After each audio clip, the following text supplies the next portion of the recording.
कैसे हो आप लोग? तो उम्मीद करता हूँ सभी बढ़िया होंगे। तो आप लगातार हमारी वीडियो को देख रहे होंगे। तो आपके लिए मैं नया चैप्टर लेकर आया हूँ। आज नया चैप्टर स्टार्ट करेंगे। जो चैप्टर है हमारा 12 व्रतों से संबंधित क्षेत्रफल। आज इसमें हम क्वेश्चन तो करेंगे नहीं, जो बेसिक बातें हैं वो बताऊंगा कि व्रत क्या होता है। आपने पढ़ी ली होगा वैसे व्रत के बारे में 9th क्लास में। जो आपका चैप्टर है वो चैप्टर हमें बताना कौन सा है कमेंट बॉक्स में। ठीक है। तो जैसे भी आप व्रत को देखते हो चारों तरफ आपके घर पे भी जिस प्रकार से देखते हो, जैसे ये प्लेट है। ठीक है, ये प्लेट है, ये क्या हमारा व्रत है। इस प्रकार से आप चारों ओर आपके घर में है कोई ढक्कन है, इस प्रकार से ये ढक्कन है, ये क्या हमारा व्रत है। व्रत इसी प्रकार के होते हैं।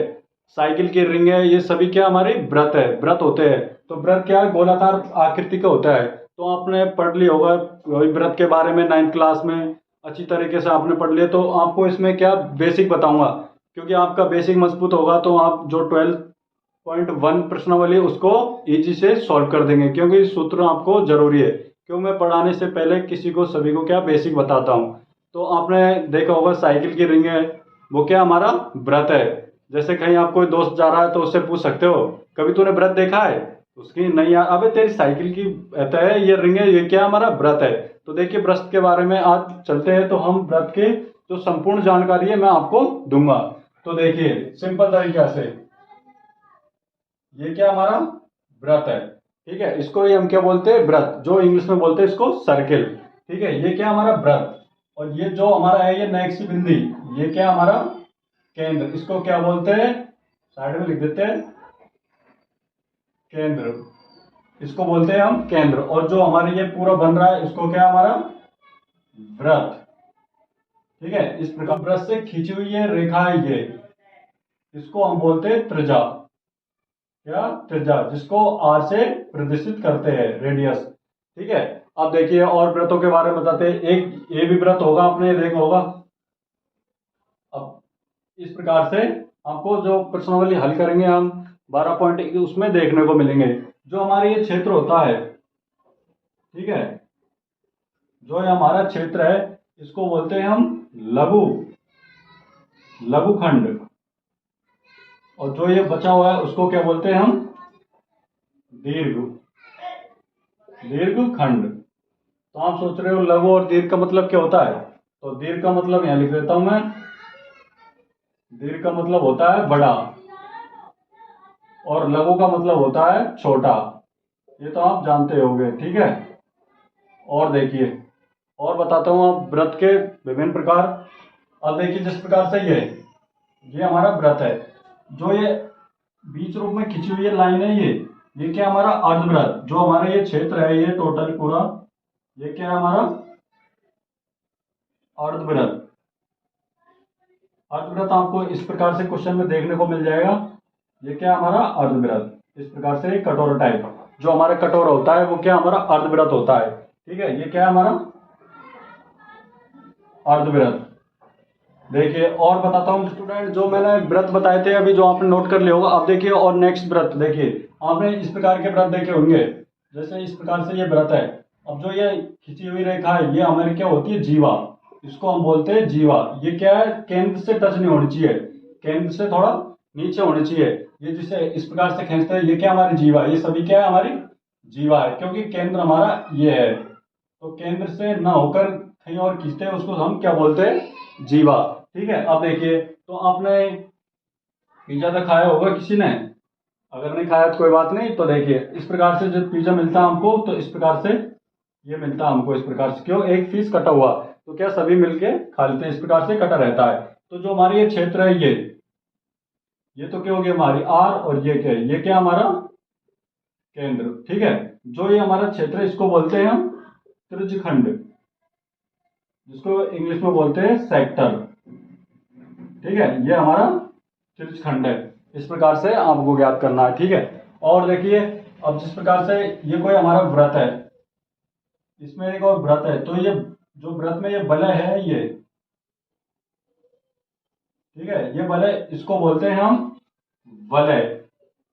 ठीक है, इसको इंग्लिश में बोलते हैं रिंग। ये सारे क्या व्रत के जो आपको देखने को मिलेंगे जब प्रश्नावली सॉल्व करेंगे। जो आपको छायांकित ऐसे भाग दिए जाओगे तो आपको पता चल जाएगा ये तो भाई त्रिज्यखंड है, ये लघुखंड है, ये दीर्घखंड है। इस प्रकार जो इसमें है, जिस इस प्रकार क्या है, ये क्या बल है, और जो खिंची हुई रेखा है उसमें आपको पता चल जाएगा कि ये क्या है, जीवा। देखिए अब मैं बताता हूँ के बारे में व्यास क्या होता है। देखिए तो व्यास सबसे इंपॉर्टेंट चीज है इसमें।